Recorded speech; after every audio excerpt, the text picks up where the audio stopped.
So continuing our discussion on the controllable canonical decomposition for LTI systems, here we'll see a concept of stabilizability. So consider the same LTI system x dot equal to ax plus bu, where it's a nth order system with m number of inputs. The outputs, when we consider further, we'll consider them to be p number of outputs, and the state matrices, and the system matrices A, B, C, and D would be of appropriate dimension, would be real constant matrices.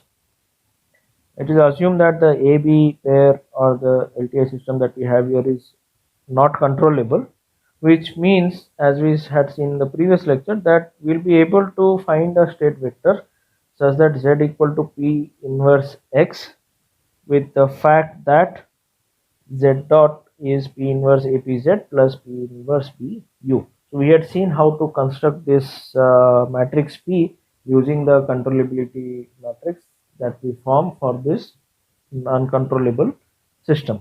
And this Z vector had two distinct parts. One was the controllable state vector and another was the uncontrollable state vector, and this was nothing but equal to the matrices of this form. So P inverse AP was of the form AC A1 0 and AC bar, where AC bar represents the matrix associated with the uncontrollable state vector, and the matrix associated with the input was of the form BC and 0.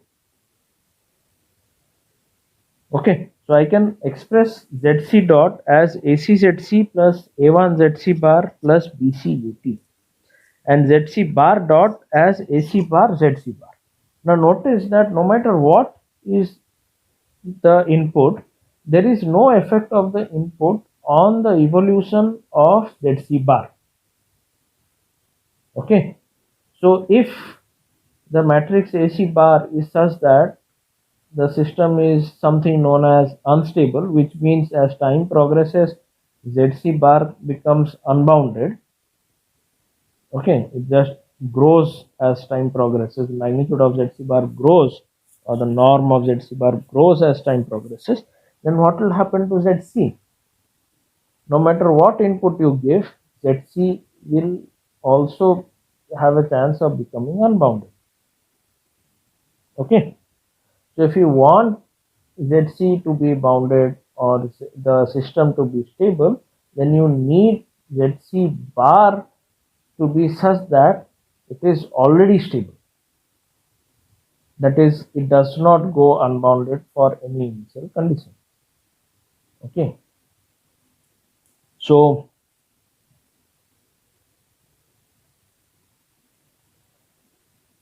this is just a note that eigenvalue of the matrix A is union of the eigenvalue of AC and AC bar. Okay, now observe that the state ZC bar cannot be controlled by UT, as I said.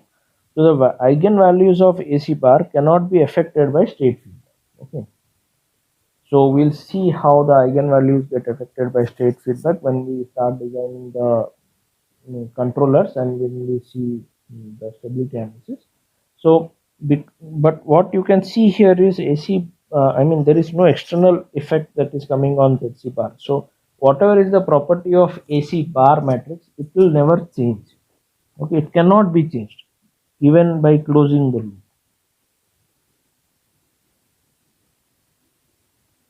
Okay, so now suppose we want to design a state feedback control, which is U equal to minus kh, where k is of appropriate size. Then in the terms of the state vector Z, I can write U to be equal to minus kpz, which let me label it as minus k bar and hence break it into two parts. So what I see is ZC dot will become AC minus BC KC ZC plus A1 ZC bar, and ZC bar dot is as it is. There is no change that is observed. So with the state feedback, I can only affect the characteristic of AC and thus change the closed loop characteristic for the system only for the controllable part, but for the uncontrollable part it cannot be done anything.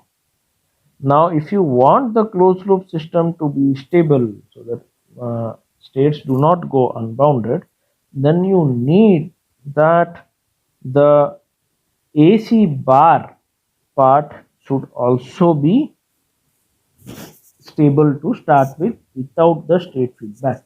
Okay. With the state feedback, the eigen values of AC bar cannot be changed. So the closed loop system will retain these eigenvalues of the open loop system. Okay, because you cannot change. So whatever eigenvalues of AC bar are there, they will be retained even in the closed loop system.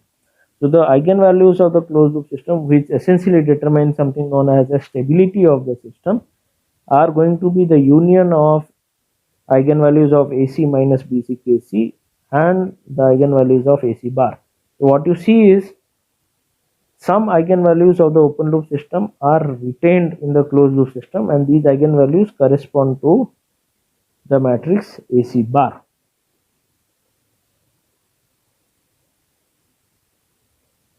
Okay.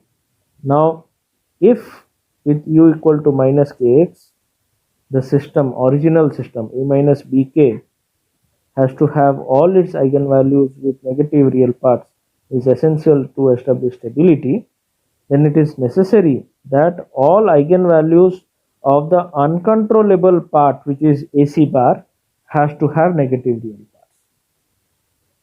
This is because I cannot change the nature of AC bar through any control input.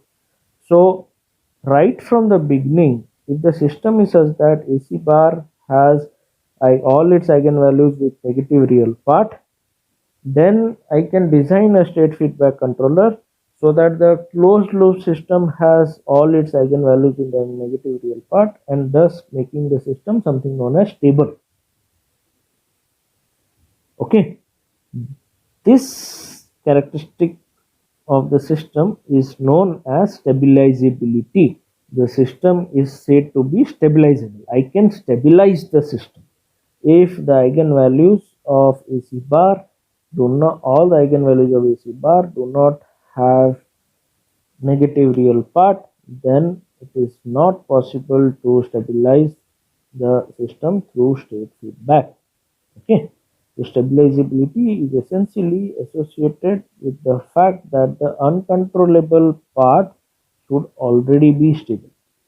It should have its eigenvalues, all its eigenvalues with negative real parts. Now, to understand the notion of reachability, controllability, and the conditions that have been used, and to understand the notion of the canonical decomposition and the idea of stabilizability associated, we will see some examples in the forthcoming lectures. We'll stop here. Thank you.